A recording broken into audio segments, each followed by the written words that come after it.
Hello everyone and welcome back to a brand new video where today we return once again with round 8 of the F224 on today Kimi Antonelli career mode. Yes, we're back once again, this time here for the Silverstone feature race. If you missed out on the video yesterday, go back, check it out. It was an absolutely brilliant one from the sprint here at Silverstone. We are now P4 in the Drivers' Championship, just 17 points back from title leader Paul Aaron there. Anybody in your top 5 could leave this feature race as the World Championship leader, but the big one, though, for us is Paul Aaron actually starts this race from pole position. Our teammate Ollie Bearman is meant to be lining up P2 as well, so we are going to have our work cut out. However, we did learn it's possible to make overtakes around this circuit as well. Obviously, Silverstone, one of the fastest tracks on the F1 calendar, so fingers crossed we can try and carve our way through the order today. If you're new around here as well, please do make sure you leave a like, get yourself subscribed to the channel. We're trying to hit 140,000 subs, and yeah, let's head then down to the circuit, and hopefully we can try and pick up another big result. Welcome to Silverstone, one of the staples of the Formula 2 Championship. It's a firm favourite amongst fans and drivers alike, and we're all keen to see what it has in store for us in today's race. The 3.6 miles of Silverstone Circuit in Great Britain should be familiar to fans and drivers alike.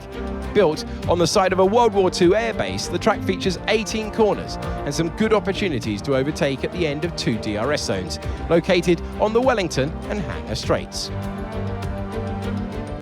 As we're now moments away from the off, let's take a look at the grid order in which they'll start today's race. Paul Aaron lines up on pole position, and it's Isaac Hadjar in P2. Looking down the rest of the grid, we have Bearman, Colapinto, Andrea Kimi Antonelli, Miata, Vershaw, Correa, Barnard, Pepe Marti, Cordial, O'Sullivan, Gabriel Bortoletto, Enzo Fittipaldi, Hauger, Miney, Stanek, Rafael Villagomez, Martins, Maloney, and Jack Crawford completes the grid. And now it's time to head down to the track. Well, here we are then, lining up once more on the third row. This time around, though, we're on the left-hand side of the circuit, ready for turn 1. And although the track meant to get a little bit overcast later on, it is meant to remain dry right the way through this GP today. We're going to opt to try and go one lap longer. I'm going to try and give our teammate Ollie Bearman the optimal strategy as well as we head into this one. Plus, the pit lane here is going to be a nightmare to try and navigate for us down at Prima. So we'll deal with that, you know, we'll kind of cross that bridge as and when we need to. But Bearman will line up P3, Colapinto just ahead of us in P4. It's 5 red lights. And it is going to be lights out, and away we go. They're off to a fairly clean, tidy start on the soft compound tyre. There was Colapinto immediately. Oh, we're trying to look past our teammate down in towards turn 1. It's plain sailing for Paul Aaron, though, at the front of the orders. Are we going to see Bearman hang on to his grid position? Yes, we do. I thought we could be under pressure, maybe drop down to P5 there if we try to be a bit brave through those first couple of corners, but our teammate will hang on then off the start there. Everybody inside your top 5 ending up exactly where they started. I think Richard Vershaw behind me has got the jump on Ratomo Miata. But yeah, for us though, lap 1 is really where we seem to struggle. I think the AI, I don't believe the game simulates the AI. So for those of you that don't know, in Formula 2 there's no tyre blankets anymore. It's obviously something they want to implement in Formula 1 in the near future. Formula 2 already has it, but I don't believe the AI simulates it correctly, so as our tyres will start a race at like 40 degrees, sounds like a lot, it really isn't for a racing tyre. The AI's, I would assume, is up towards sort of 60, 70, where a cold F1 tyre would be. So it's a little bit peculiar. Like I said, I don't know for sure, that's just what I think. And speaking of for sure, Richard is still right behind me. That is the worst pun I've ever made, but I stand by it. Well, I mentioned in the sprint race yesterday that if you lose the DRS to the car in front of you, it's going to be near impossible to try and get it back. That dream might become the nightmare for us early on in this one, as we do go purple through Sector 2. Desperately trying to close back up that gap to our top 4 here, but as you would expect from these guys, you know, they are the really, really quick drivers inside this series, and they are trying to break free as we make our way through those final couple of corners, absolutely throwing the car over the exit curb. We do narrowly miss out on fastest lap there. You can see we are barely within the 1 second zone. So we'll try and take it pretty much entirely flat out through turn 1. It did temporarily jump to a second. Luckily, though, it's back under 8 tenths by the time we get to the detection point. So we live to fight another day, but the AI soft compound pace is very, very fast. Oh, here we go. This is what I want to see. Dennis Hauger having a look. Sorry, Isaac Hadjar even having a look down the inside of Paul Aaron down the end of the back straight. He actually made light work of it that time round. So we saw, obviously, Taylor Barnard and who was it that he battled with yesterday? It was a long time ago now. But yeah, it was... Who was it that he was battling with? It was Taylor Barnard and... I genuinely have lost who that was out of my brain. I'll let you into a secret. I literally recorded that race 10 minutes ago. And that's slightly alarming that I have already forgot that one. But yeah, Isaac Hadjar made lighter work of it. It was Pepe Marti, of course, wasn't it? Who, yeah, was battling with Barnard in the sprint. As we've got a Trident, I believe. Yeah, Trident out. Roman Stanek is our first casualty of the feature race. That is disappointing for him, but I don't think points were really a possibility. We have just got to look after that front left tyre a little bit more than we're doing so far. The left-hand side really is the tyres that take an absolute beating around this circuit. As once again, Paul Aaron and Isaac Hadjar side by side at the front. And oh, Aaron actually gets the elbows out there. That's going to leave us with a bit of a Constantina and up behind. And Colapinto goes from maybe losing a place to a Prema to trying to gain a place off the other one. As we'll try and get the power down through those final couple of corners as well. Oh, that was a bit nip and tuck. Both of them lift off. And this gives our top two suddenly a good opportunity to try and break free there as Behrman, Colapinto still side by side through turn 1 and turn 2. We will try and get involved there, and again, not really happening for us. Around the outside of our teammate, through turn 3. We'll just get a little bit loose and ragged on the exit there, and suddenly now up into P4 we'll go. It was not exactly where I was planning on making the move, but look at that, yeah, Colapinto.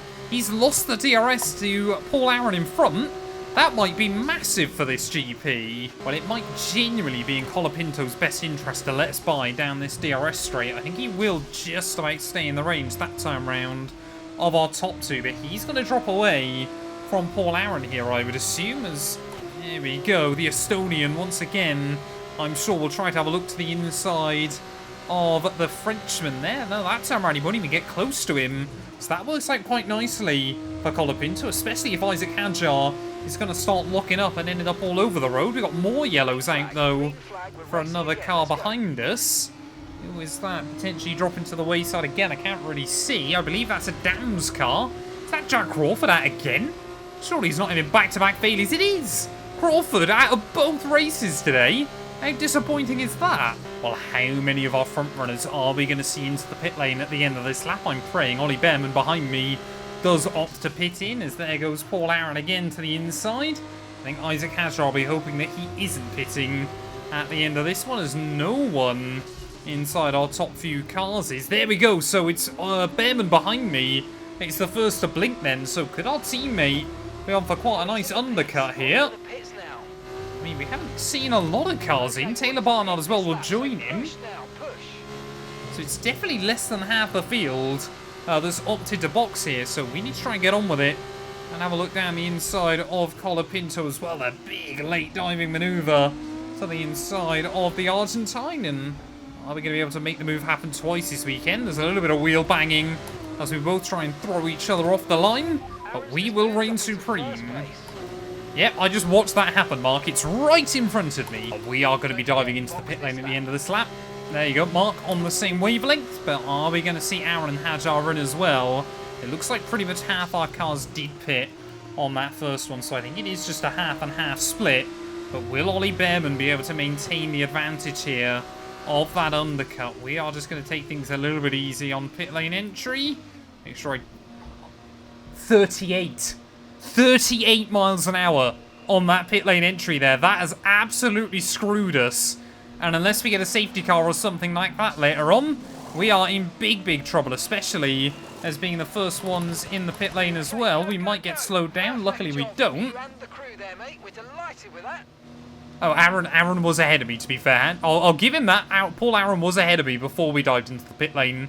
But suddenly now, we've got our work cut out as we head into the second half of the race there. I think Behrman, though, maybe has been a little bit screwed over by that undercut.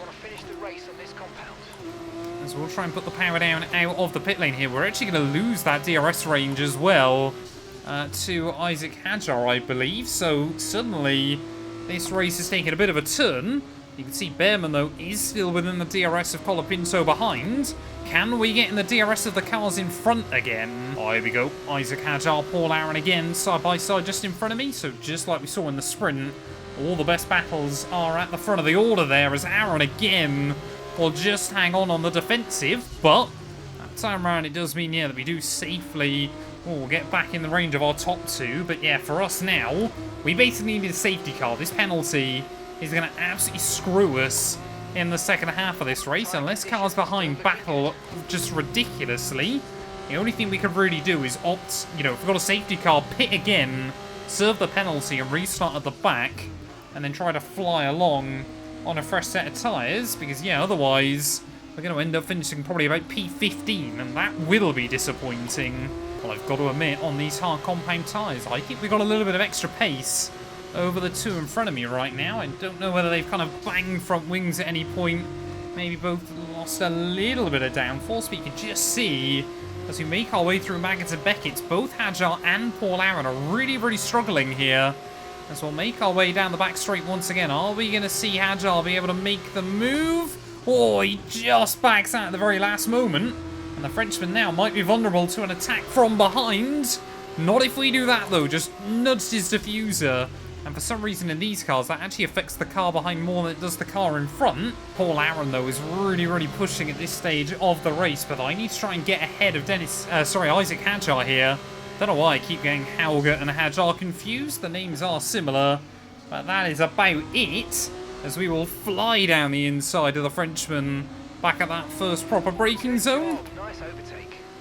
Now we've got to try and get around Paul Aaron and somehow hope that I can break out of the DRS and just leave them to squabble behind. But once again, trying to line up the move on the car in front of you really does start down at Cop's corner there as we'll attack the curbs once again through the next few corners. I mean, the AI behind, they are spreading out a little bit more, but it's certainly not enough at the moment, as now with the DRS, we obviously led basically for 2 corners in the sprint race yesterday. Hopefully we're going to lead for a bit longer in the main event today, as down the inside of Paul Aaron will go. He knows it's not a fight worth having at this stage of the race. If anything, I'm kind of hoping that Hadjar and maybe even our teammate as well as Colapinto, can try and move past him.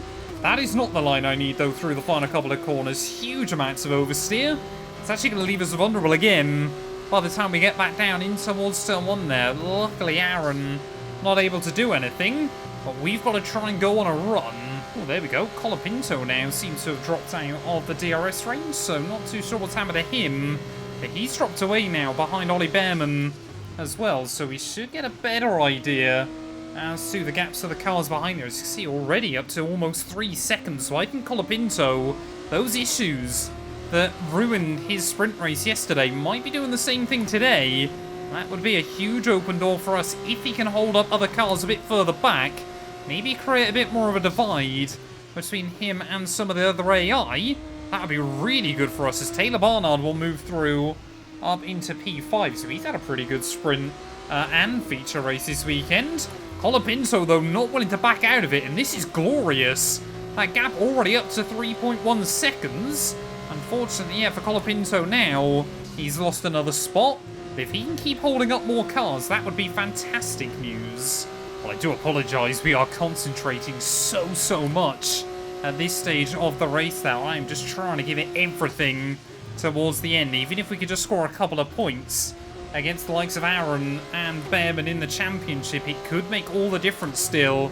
And I mean, how gutting is it? Obviously, we've seen nobody win both races of a weekend so far this year. Admittedly, it is quite a rare feat generally in Formula 2, but if we can walk away with this one on the road, we could have taken the clean sweep this weekend. It's a real shame it hasn't happened. I was also desperately trying to get Paul Aaron out of the DRS in the hopes that him and some of the other cars behind us would battle. That doesn't seem to be happening though, as we'll somehow set a new fastest lap of the race. So as the fuel burns off, this car is absolutely coming alive towards the end of the weekend. I am monitoring the gap though to Taylor Barnard. It is still going up at a rather rapid rate. There we go. I don't think it's quite happened at the right time on the lap, but it has meant we've got Paul Aaron temporarily out of the 1 second zone there. And as long as I can nail these final couple of corners, if we can get him out of the DRS range and allow Hadjar an opportunity against him on the last lap of this race, that would be very, very useful. And maybe we'll slow down more and more AI further down the order as well. We've got the gap up to Barnard to almost 6 seconds now. So that hopefully is going to be 7 by the time we get round to the finish. But are there still a handful of other cars within 3 seconds of the British driver there as we navigate our way through turn 1 and turn 2? I think Paul Aaron now has lost the DRS, so he's going to be under pressure from those cars behind, and it goes to show how hard we've been working to somehow get him out of the 1 second range, despite all of the DRS assistance that he gets around this lap there. You can see Colapinto further down. He is just plummeting down the order at this stage of the race as well, but has it been enough? Are we still going to be able to walk away with a point or two here? I'm gutted how 1 mile an hour can make such a difference. And you'd think normally in FIA F2 they'd be a little bit tolerant. As long as you slow down under the speed temporarily as well, they'd likely let you get away with that one. But that's not how things work inside F1 24. It is zero tolerance. There is no room for error inside this game. Apart from the game itself, there's plenty of errors in that. But as we navigate our way through Maggotts and Beckett's one final time, we are still absolutely sending it at the moment, trying to find every last millisecond of time. You never know how useful it'll be by the end of the race here. As I'm looking at it, I think Colapinto is still in P10 right now, so we might still get the jump on him and potentially hang on for a point or two here. Through the final couple of corners we're going to go.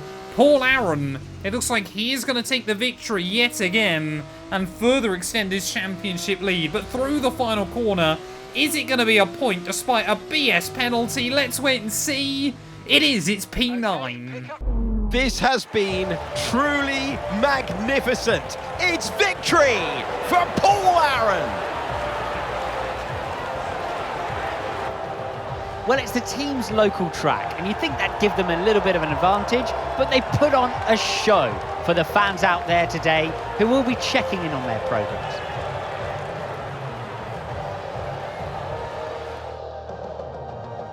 And as they make their way down to the podium, there's no denying the strength of the Hi-Tech GP team. It was an incredible performance today, and they fully deserve to stand on the top step.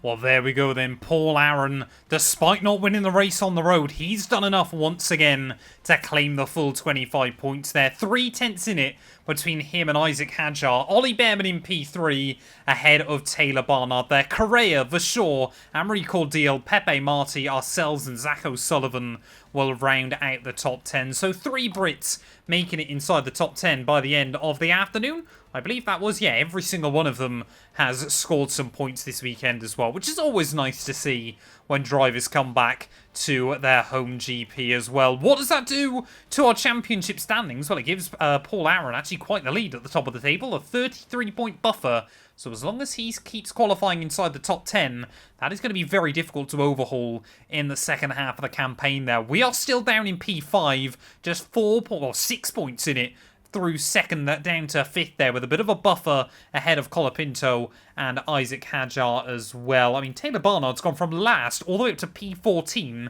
ahead of his AIX teammate this weekend with that result in a 3-way tie on 18 points a pop there. Still only Enzo Fittipaldi right down at the rear of the field. Prema, we've got a 33-point lead over both Hi-Tech and Campos now as well. So both of those teams will be looking to try and close down that gap in the second half of the campaign as well. But thank you all so much for watching. If you have enjoyed, please do make sure to leave a like, get yourself subscribed, and we'll be back very soon when Formula 2 returns ready, I believe, at the Hungaroring.